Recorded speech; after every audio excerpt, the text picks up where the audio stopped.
Ini share swap ni antara MAS dengan AirAsia ni telah menimbulkan banyak pertanyaan di dalam masyarakat dalam Malaysia, masyarakat korporat ataupun orang awam. Kerana apa? Kerana share swap ini dicapai dalam secara amat senyap dan sulit.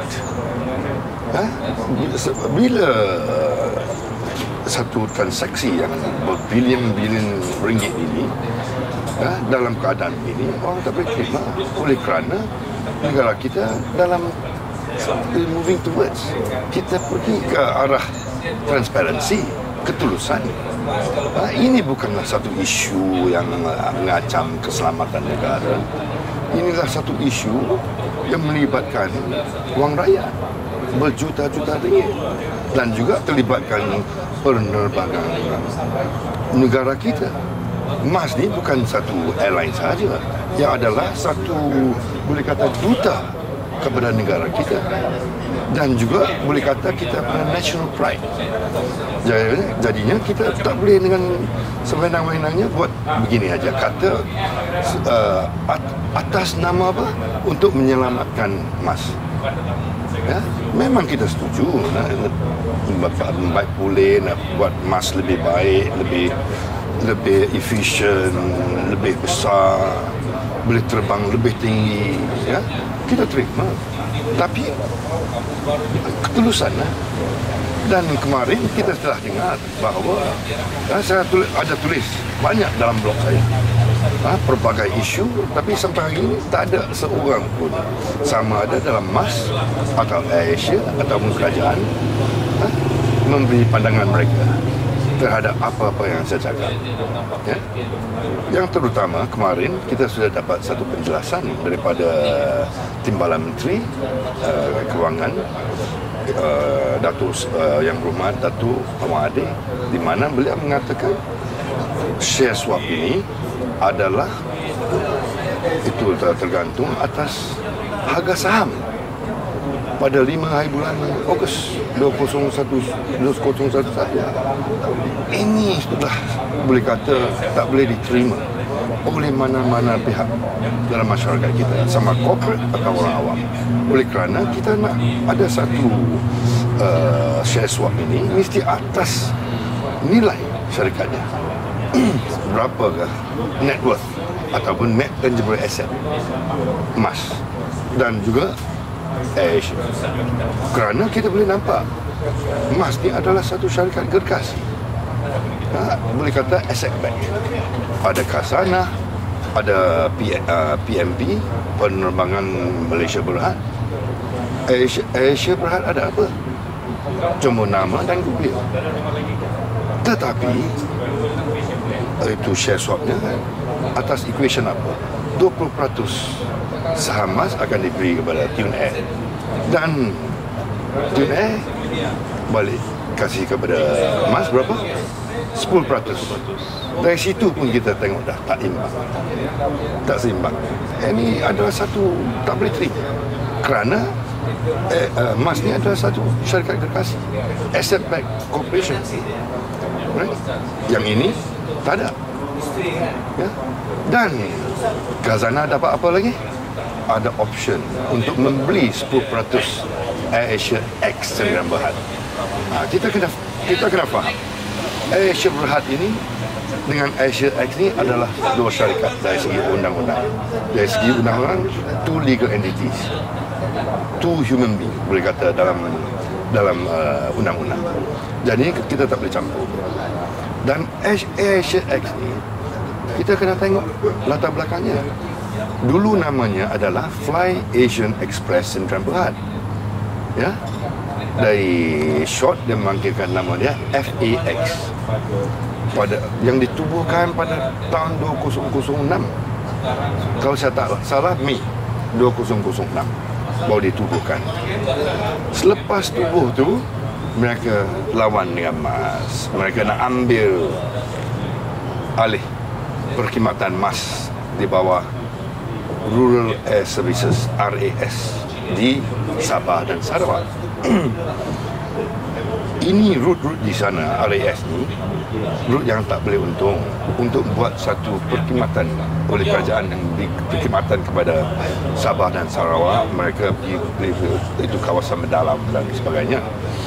Dan selepas itu mereka kerajaan masa itu pada kerajaan Tun Abdullah memberi kepada mereka dan memberi mereka memberi mereka subsidi 200 juta ringgit, bukan 65 juta yang saya sebutkan. Saya dapat sekarang ni confirm lebih kurang 200 juta ringgit subsidi beri kepada mereka. Okey. Dan memberi mereka Air Operation Certificate AOC daripada DCA, Department of Aviation Department of Aviation ni, dia DAC. Ini so mereka mengambil alih pada 1 Julai 2006. Kalau saya tak salah, kontraknya adalah 2 tahun. Selepas mereka ambil alih, dapat subsidi, mereka terus dalam 3-4 bulan mereka sudah dapat. Okey, tak apa. Mereka tak ada itu latar belakang sebagai air services masyarakat ni.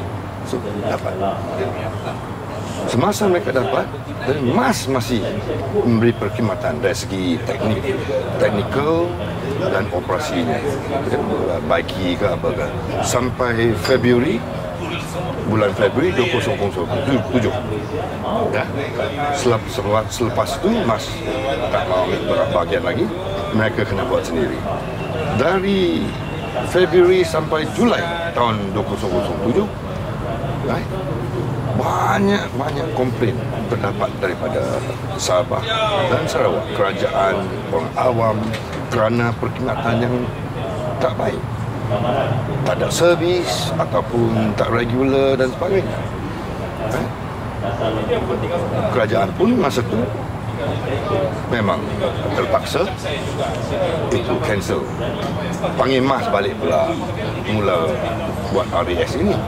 Bila MAS mengambil alih, terdapat dari 7 kapal terbang Fokker ini, 6 adalah unairworthy. Right? 1 diguna apa? Cannibalize untuk spare part. Kalau dia nak skru di sini, cabut yang kapal terbang ni.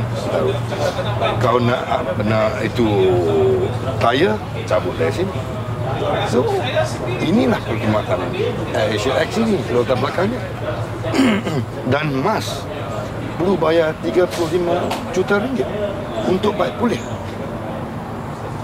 ini 7 kapal terbang ni, pesawat ni.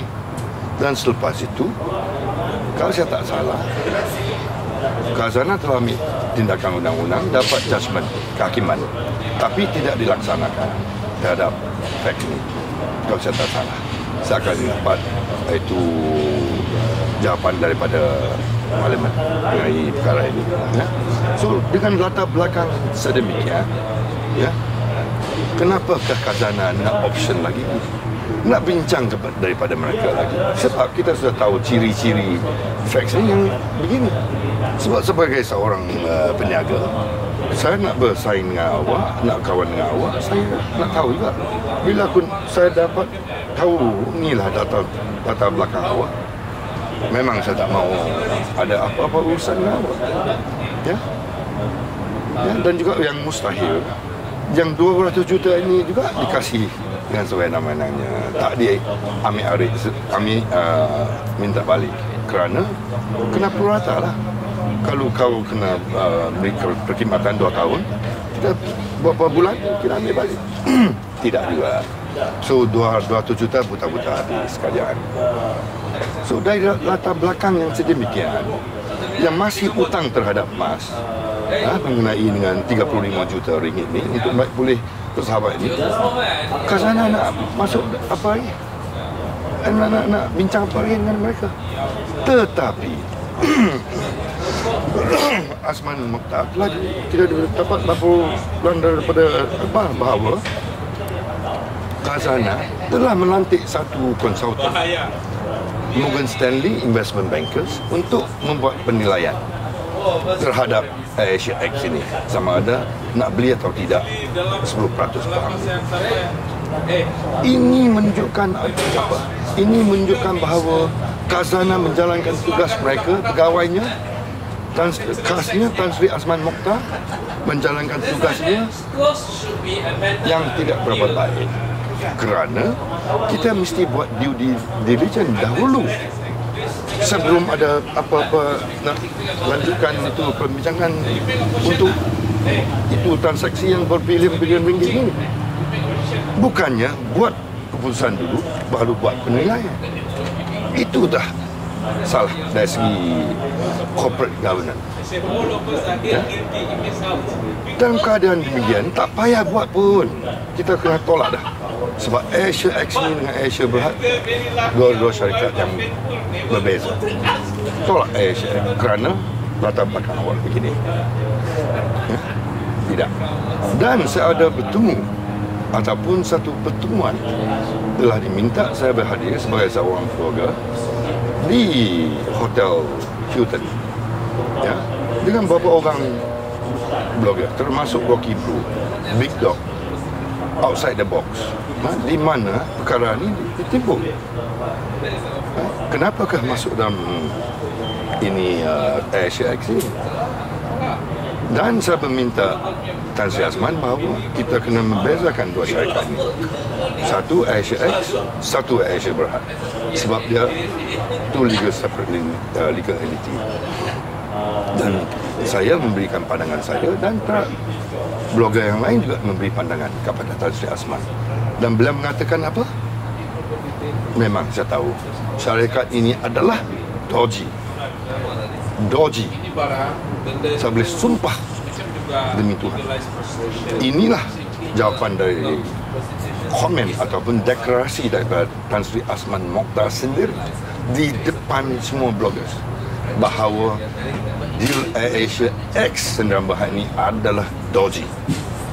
Kalaulah dodgy, kenapakah Khazanah perlu habiskan wang kemungkinan beratus ribu ringgit melantik Stanley Morgan Investment Bankers ini membuat itu menilai syarikat ini? Ya? Bukankah ini bazirkan wang negara dan juga habis masa kita sebagai ahli parlimen dan kerajaan untuk jawab soal ini dan berikan rakyat satu dalam keadaan keriuan. Ya. Dan kembali kepada share swap ni pula. Share swap ini adalah tak boleh diterima kerana dia base atas bukan dia punya net tangible asset, tetapi tergantung dalam share price yang pada 5 hari bulan Ogos ini. Dan kita boleh lihat daripada rekod di Bursa KL dari bulan April ni, harga saham AirAsia RM2 lebih kurang RM2 lebih terus menaik, terus dalam upward trend, ya? Dan pembeliannya adalah besar, angka yang amat besar, 200,000, 300,000, 100,000, ya? Luar biasa daripada transaksinya dalam rekod ini. Ya, ini adalah rekod awam, ya, umum, in public domain. Sampai 3, 4, 5 hari bulan itu, hari bulan Ogos, kita lebih boleh tengok lagi cepat, 400, 500 ribu saham lots sampai 5 hari bulan. Tak ada dikantung lagi syarikat itu, tak ada suspension. Tetapi pada 6 hari bulan, berita ini telah dibongkar oleh siapa? Malaysian Insider, news portal Malaysian Insider, dengan tepat semua. Maklumatnya amat tepat. Tunku Asmi akan dipecat, ya, akan dikeluar, lembaga pengarah akan ditukar rombakan, lembaga pengarah yang baru, siapa yang mengambil alih. Muhammad Rasdan Yusof akan mengambil alih untuk ketua manajemennya pada masa itu. Berapa peratus, 20.5% emasnya saham akan diberi kepada Tune Air, Tony Fernandes dan Datuk Kemaru Meranut, dan 10% AirAsia akan diberi kepada Tune Air. Ya? So ini bermakna bahawa mesti ada sesuatu, ya? Dan mustahilnya memang betul hari Isnin suspended from trading. Semua perniagaan saham MAS Asia telah digantung di bursa saham. Hari Selasa apa terjadi? Agreement telah ditandatangannya. Ya. 10 hari bulan saham itu boleh diniaga. Dan apa yang di announce ataupun deklarasi pada hari itu adalah sama dengan apa yang keluar dalam news portal Malaysia Insider ini. Right? Dan bila perniagaannya dibebaskan atau di lifted, ya, apa terjadi? Saham Asia terus turun. Dalam satu hari 10 hari bulan itu 955,000 lot saham Asia telah ada urus niaga. Right? Berapa itu? Dalam satu hari 41 sen sudah habis. Dan sudah orang telah dapat keuntungan dalam satu hari kalaulah mereka beli pada jam sebelum jam 5 pada 5 hari bulan Ogos ini. Saya percaya lebih awal mereka beli. So berapa? 40 sen? Berapa bilion dah? 5 hari bulan. So inilah amat ternyata. Dan share-nya terus sampai RM4 5 hari bulan. Asia share. Emas share turun dalam rekod umum awam turun. So inilah pada masa itu emas tutup dengan 1.60, Asia RM4 dan turun sampai 3.90 sen, 3 ringgit 90 sen. Inilah jadi satu equation untuk penukaran saham ini. Ya. Dan apa yang lebih penting, saya kata tak ada corporate ketulusan dalam perniagaan ini, deal ni. Kerana dari segi peraturan Bursa KL, semua syarikat awam, bila mereka ada mimpi pun dan nak buat sesuatu perniagaan sampai begini, mereka mesti lapor kepada, buat public statement dalam Bursa Kuala Lumpur menyatakan mereka mungkin nak masukkan satu transaksi terhadap saham mereka dengan apa nama syarikat. Dalam keadaan ini, emas dengan Asia, dua-dua syarikat mesti buat laporan. Yang saya tahu tiada laporan dibuat sehingga disuspended. Ini adalah satu boleh kata kesalahan yang amat ternyata. Bursa KL mesti ambil tindakan. Ini satu kesalahan yang bukannya tidak sengaja. Yang boleh kata kesalahan yang dengan ketara, dengan sengaja untuk memberikan satu, untuk boleh kata to mislead the public, ataupun the investment public, orang awam yang beli saham untuk investment dan sebagainya. Right? Dan SC juga perlu buat siasatan.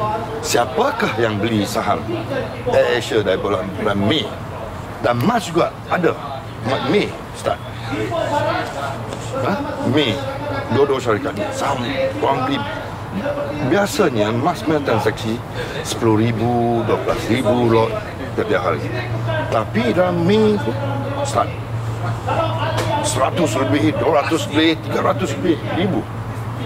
So, Suruhanjaya Security kena buat sesiatan untuk menjaga kepentingan dan pasaran security negara kita supaya kita ada satu pasaran yang teratur di mana pelabur asing ada keyakinan bahawa kalau mereka melabur dalam negara kita, pelaburan mereka terjamin.